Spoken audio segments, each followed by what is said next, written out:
So I know that you listed plastic bags as not being recyclable and they go into landfill. However, when you go to the grocery store, the supermarket here, there's a bin that says plastic only, plastic bags only. So are you led to believe that that is actually going to be recycled or just going to landfill? That's It's debatable. I've heard both. I've heard, well, they're not recyclable at all. Curbside recyclable, no, they're not, right? But this is on a commercial. Right, Yeah. commercially recyclable, they can be turned into something else. I really don't know, I haven't researched it, because personally I think we just need to get away from plastic Yeah, bags I've heard regardless, because they're derived from petroleum, and the production of plastic produces carbon emissions and uses fossil fuels. So for me, like getting into the fine points of, is the plastic bag recyclable, is kind of, we're missing like the wider point, but I have heard and read that they don't actually recycle it, that they just have it there because it's mandated and We have it's an not. expert in the room right here. Okay, No, I'm great. not an expert, but I volunteer with Grow NYC, and during the training they did before I could actually go out there. Oh, sorry, Grow. They said that those plastic bags can be turned into insulation bricks. Okay. So I don't know if the supermarkets actually send them out to get recycled, but they can be recycled into something very to useful. pellets. Yeah. Okay, thank you.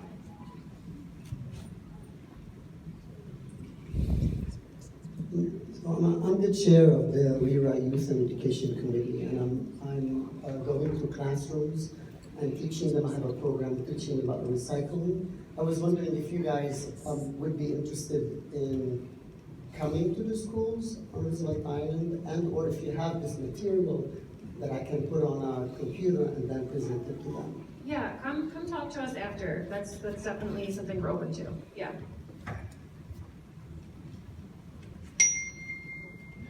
So going back to the plastic bags, I did actually work with a lot of recyclers down in Brazil, and basically what it does come down to is the availability of infrastructure to support that recycling. So I think in the case of plastic bags, it's really about having enough where it's worthwhile spending the money to ship it somewhere that should be able to process it. Whether or not they're doing that, that's a different question. But in theory, it's just about having the infrastructure in place to be able to treat something correctly. So, Thank you. Thanks. Yeah, I mean, to complement your point, recycling is a business. And when things are recycled, they have to go somewhere and someone has to buy those recycled materials. It's not like we throw something in the bin and it's done. There has to be so there are market prices for recycled items, and those market prices can be high or low. So yeah, it's very much a matter of demand, infrastructure, quantity, for sure. Let's take one more question, and then we can continue the discussion as we leave. And the giveaway. Oh, that's right. How could I forget? All right, one more question. I think somebody has a mic already. Here, right here. This is just a very short one. What do you do with really old shoes? Because they're made up of different. Clothing bin. Really, you can throw shoes in there? Yeah. Purses, shoes, sheets, pillows, belts. Oh, pillows, blankets too. Clothing bin. Yeah. Thank you. Donation bins. Clothing donation. Oh, the answer was you can throw them in the bin, the clothing donation bins. Okay.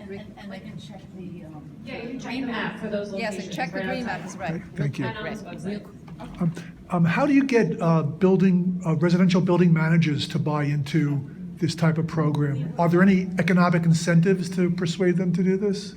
Or It's other it's incentives? It's a law to recycle. That is a law, New York State law, so I think that's the incentive. You can get fined for that. I don't know how diligent they are with reinforcing it, but it is definitely an offense. You know, and that's a tough question. It's a loaded question. It is, we can only do what we can as consumers. I mean, I definitely encourage you to reach out where you can and contact them and Well, the city It's offers strength in training, the numbers. city offers trainings for building Okay. superintendents as well in recycling, so. And I think this gentleman here, by the way, had a question about how do I recycle my candy wrappers, I think was your question. Well, let that one be the last So one. that's a TerraCycle. TerraCycle, I believe that's one of their free ones, but They don't have enough capacity right now. I checked the other day. Oh, I checked the Cliff Bar Wrapper program, and there's a waiting list. So the short answer is, it's not recyclable. It's not a landfill. Don't eat candy, yeah. I've heard that before. All right, thank you, everyone. Thank you so much. We really appreciate it. Nicole and Sandra couldn't have been better.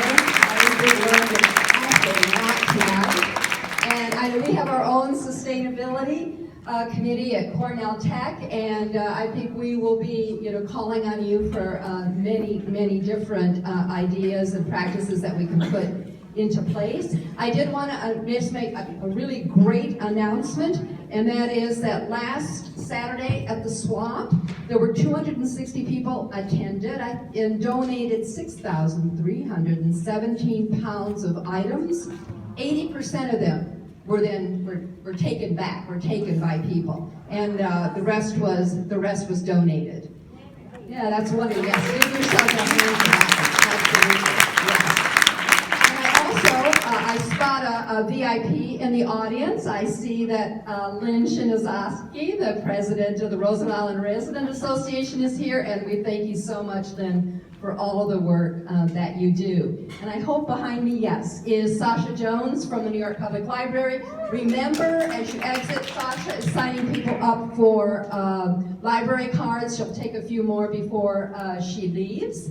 All right, then, the most important thing, right? Well, not really, but we